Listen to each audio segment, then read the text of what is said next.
Cool. So my name is Beate, and I'm an award-winning business mindset coach, and I work with professionals who want to start and grow a profitable, passion-driven business they absolutely love. Welcome, Beate. I am so excited for you to be on the show this week. You have such amazing things coming up that you can help so many people who want to start their own businesses, but you're also very passionate about talking about stepping into power, following your intuition, following everything that your heart and mind desires. And that's what this podcast is all about, right? It's about overcoming those fears and doing what you believe your purpose should be. And so I am very excited to talk all about finding your purpose and making it profitable.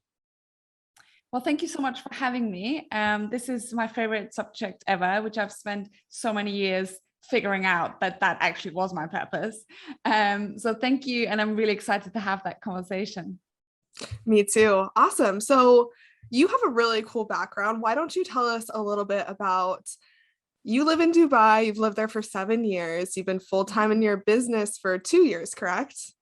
Correct. Perfect. So you've been full-time in your business for 2 years and you're just doing it. Like you're just doing what you are supposed to be doing. So can you tell us how you got there? Absolutely. So I think for many, many years, I had that nagging feeling inside that, I want to figure out what I want to do when I grow up. Even though I was, in this quite high flying corporate career, I worked for Kellogg's, then I worked for Bacardi. I was heading up Grey Goose and Bombay Sapphire for Middle East and Africa for several years. I was, going to the fancy parties, traveling business class around the world, going to Cannes Film Festival. So there was a lot of fun elements in it, but I always kind of knew that it wasn't quite my right path. And, lots of people envied me for my job and it was paid well. And I loved all of those perks. Don't get me wrong. I was very grateful for that.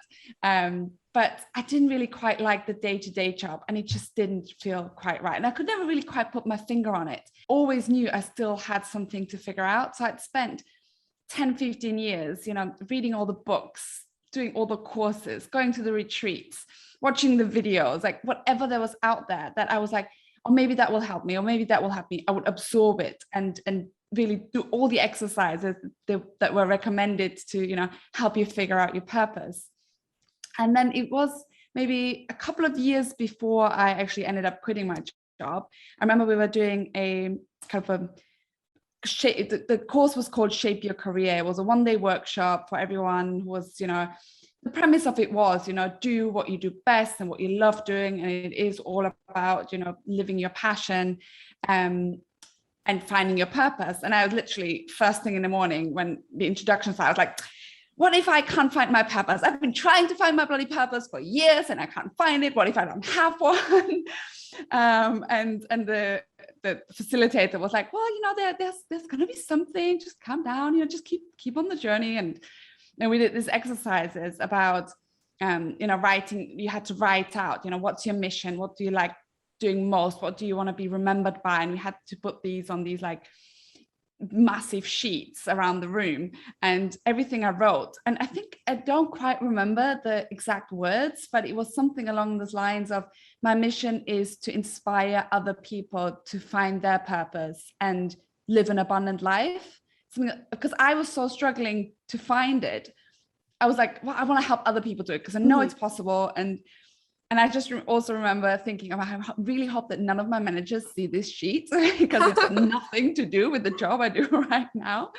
And everyone else was writing about, their career aspirations and what kind of departments they wanted to go into. And I was like, mine was not work related whatsoever. Yeah.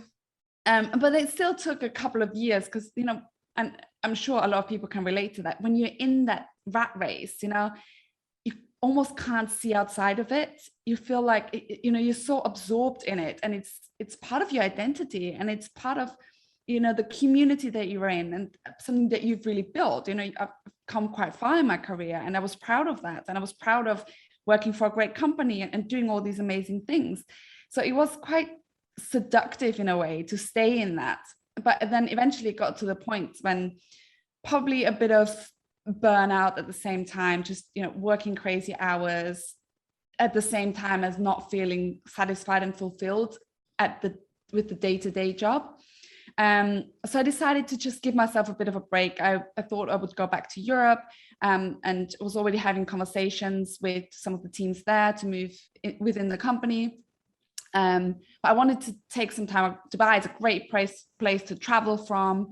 And I was like, I'm going to take a couple of months before I move and go to Asia and Australia and all around the world.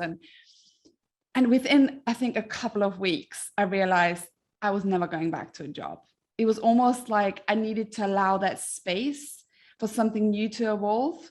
And it was almost like I hadn't seen the wood for the trees, because when people ask you, like, some of the exercises I've been doing for years, like, do what you love doing the most. What are you passionate about outside of work? What do you spend your time doing in your free time? It's like, well, I'm doing this personal development stuff. I'm trying to find my bloody purpose, but that's not just something you can do. But then it was almost like I'd spent so many years on that topic, and I'd built up so many skills and knowledge and experience in that, working through it myself. I was like, actually, I have quite a lot to share here. And that was kind of the starting point of, let me give this a go and let's see what happens. And then it just, within weeks and months, and it took time to take off for sure. I went through a lot of, oh my God, this is never going to work out. But I always knew I was on the right track. It was just like, but it's got to work out, because I know this is my mission. I know this is my path. And I'd never felt that before.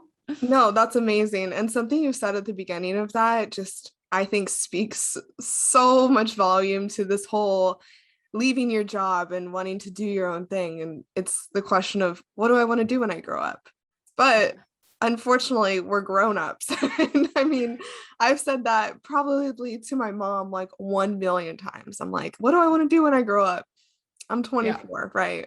And she's like, I don't know, what do I want to do when I grow up?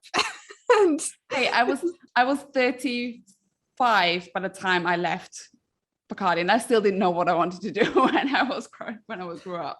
Yeah, and I think there's like no problem with still like questioning, what do I want to do? What is happening?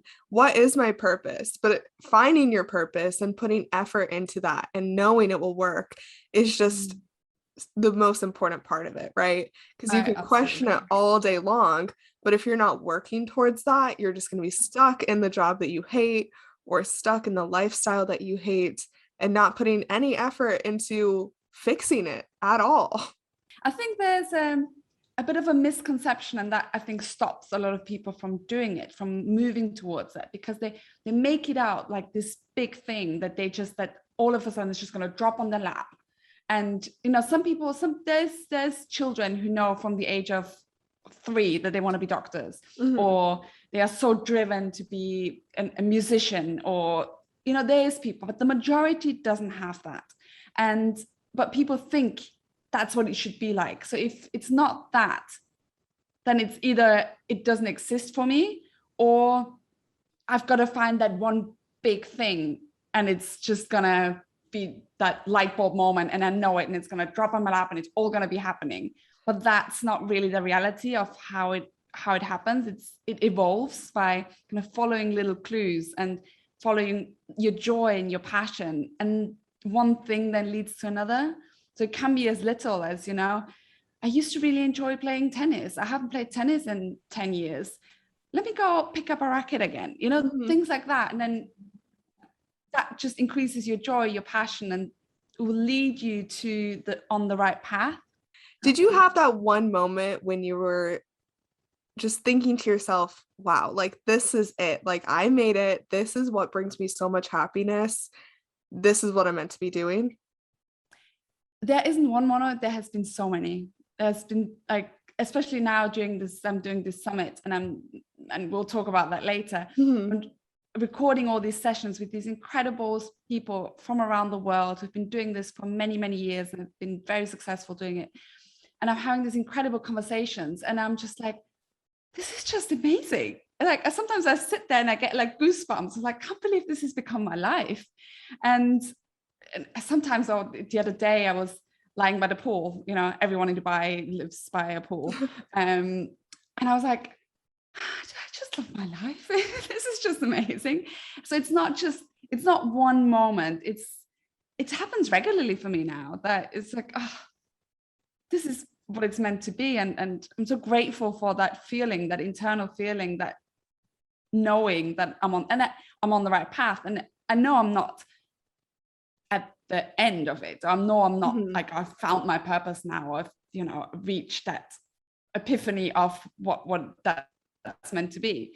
But I know I'm on the right track, and I know it's going to evolve, and it's going to, maybe I'm kind of going like this now, but it's going to come more and more refined and more closer to what the core of me is and what the core of my gifts are. But it's gone from here to like, from very broad to really a lot more narrow. And that the narrower it gets, the stronger that internal feeling gets as well. Absolutely. I want everyone to have that feeling like that. When you were telling me that story, I just got goosebumps. Like, that's what I wish for everyone, that they just are sitting by the pool or whatever they love doing and just think, wow, like, I love my life. And like, I'm not here to say that that can't be done in a corporate job, or that can't be done in a 9 to 5, or whatever it is you do. Like, you can do that in any situation in your life, but whatever brings you happiness is really where you will find your purpose.